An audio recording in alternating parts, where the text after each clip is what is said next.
नमस्कार दोस्तों।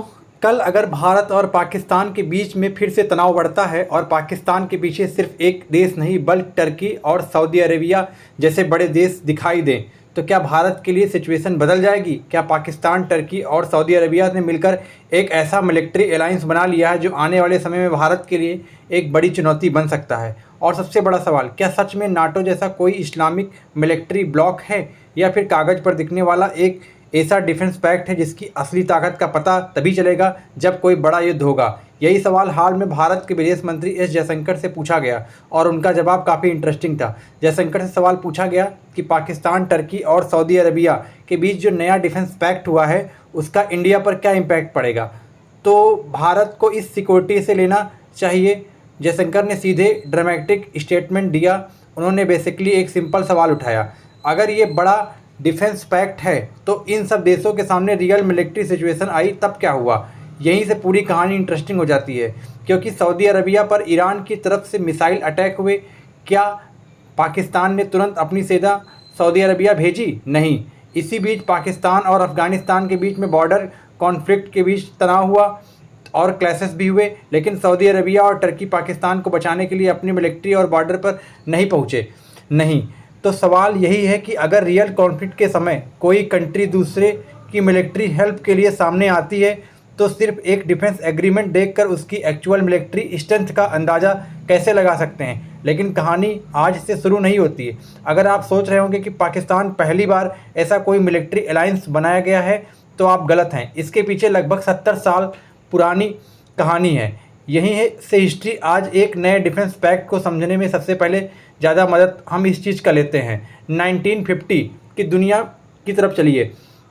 अब थोड़ा इमेजिन कीजिए, आप 1950 में रहते हैं। दुनिया के दो बड़े पावर ब्लॉक में बटी हुई है। एक तरफ यूनाइटेड स्टेट, दूसरे तरफ एलाइज, दूसरी तरफ सोवियत यूनियन। कोल्ड वार अपने पीक की तरफ बढ़ रहे थे। सोवियत यूनियन का इन्फ्लुएंसेस रोकने के लिए अमेरिका और ब्रिटेन मिडिल ईस्ट और एशिया अपने स्ट्रेटेजिक पार्टनर के साथ मिलिट्री एग्रीमेंट बना रहे थे। और इसी दौर में सामने आया बागडेड पैक्ट, बाद में organisation CENTO, central treaty organisation के नाम से जाना जाता है। इसमें शामिल थे ब्रिटेन, टर्की, ईरान, इराक और पाकिस्तान। अब सोचिए, एक तरफ सोवियत यूनियन तथा दूसरी तरफ पूरी सिक्योरिटी नेटवर्क। उस समय इसका मकसद साफ था, सोवियत इन्फ्लुएंसेस को कंटेंट करना, तथा असली परीक्षा तब होती है जब अलायंस के सामने रियल वार हो। फिर आया 1971। अब कहानी पहुंचती है 1971 इंडिया पाकिस्तान वार। पाकिस्तान को उम्मीद थी कि उसके स्ट्रेटेजिक पार्टनर किसी न किसी रूप में उसके साथ खड़े होंगे, लेकिन आखिरी में क्या हुआ? पाकिस्तान टूट गया। ईस्ट पाकिस्तान अलग होकर बांग्लादेश बन गया। और सेंट्रो पाकिस्तान टूटने से रोक पाया? नहीं। यही तो वो मोमेंट था जिसने सबसे बड़ा सवाल खड़ा कर दिया। अगर अलायंस अपने मेंबर्स को सबसे मुश्किल समय में नहीं बचा सकते तो उसका वास्तविक वैल्यू क्या है? इसके बाद सेंटो की इम्पोर्टेंट लगातार कम होती गई।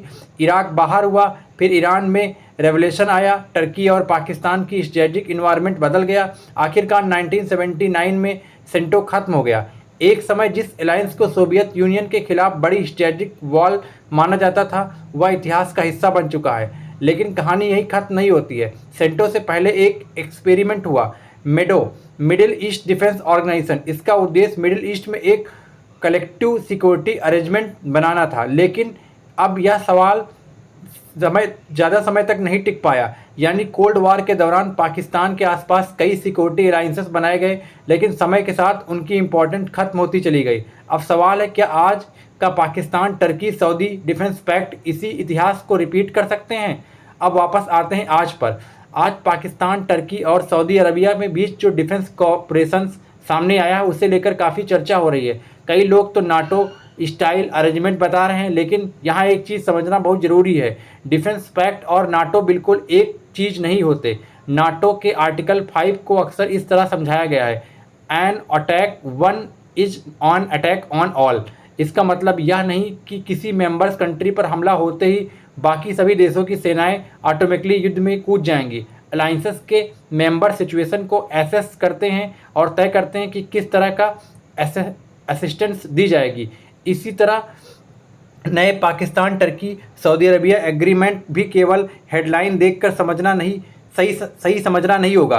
असल सवाल है, क्या देश वास्तव में एक दूसरे के लिए मिलिट्री रिस्क लेने को तैयार है? और भारत के लिए सबसे इम्पोर्टेंट पॉइंट, आप मान लीजिए फ्यूचर में इंडिया पाकिस्तान के बीच कोई मिलिट्री कॉन्फ्लिक्ट होता है, तो सऊदी अरबिया तुरंत पाकिस्तान की तरफ से इंडिया के खिलाफ युद्ध में उतर जाएगा। क्या टर्की अपनी सेना पाकिस्तान की मदद के लिए भेज देगा? उसका जवाब आज कोई निश्चित रूप से नहीं दे सकता, क्योंकि इंटरनेशनल रिलेशन में सबसे बड़ी चीज़ होती है नेशनल इंटरेस्ट। कंट्रीज दोस्ती करती है, डिफेंस एग्रीमेंट साइन करती है, ज्वाइन एक्सरसाइज करती है, लेकिन एक्चुअल वार की सिचुएशन आती है तो हर देश पहले अपने नेशनल इंटरेस्ट को देखता है।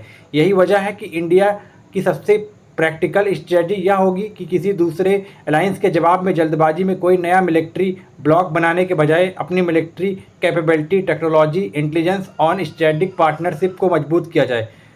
तो क्या पाकिस्तान, टर्की, सऊदी डिफेंस को बिल्कुल इग्नोर करना चाहिए? नहीं, इसे इग्नोर करना गलती होगी, क्योंकि इसमें नाटो का दूसरा वर्जन मान लेना ही शायद उतनी बड़ी गलती नहीं होगी, क्योंकि किसी भी डिफेंस पैक्ट की असली ताकत उसकी सिग्नेचर सेरेमनी में नहीं, बल्कि उसकी बड़ी क्राइसिस के समय सामने आती है। हिस्ट्री हमें यही बताती है कि मेडो आया, फिर सेंटो आया। इन अलाइंसेस ने बड़ी बड़ी बातें की, लेकिन समय पर कॉन्फ्लिक्ट के साथ इनकी वास्तविक लिमिटेशन सामने आ गई। अब देखना यही होगा कि Pakistan, Turkey, Saudi arrangement history को रिपीट करेगा या फिर एक ऐसा अलाइंसेस साबित होगा जो आने वाले वर्षों में मिडिल ईस्ट और सऊदी एशिया की जियोपॉलिटिक्स का सच बदल देगा। और इंडिया के लिए फ़िलहाल सबसे बड़ा शब्द शायद यही है, क्योंकि इंटरनेशनल पॉलिटिक्स में कागज़ पर लिखी दोस्ती युद्ध के मैदान में निभाई गई दोस्ती, इन दोनों के बीच में ज़मीन आसमान का फ़र्क होता है। तो वेट एंड वॉच, अगर इस पूरे डिफेंस फैक्ट को लेकर कोई बड़ा डेवलपमेंट सामने आता है तो मैं इस तरह से आसान भाषा में डिकोड करेंगे। और तब तक के लिए वीडियो पर लाइक और सब्सक्राइब कीजिएगा। जय हिंद, जय भारत।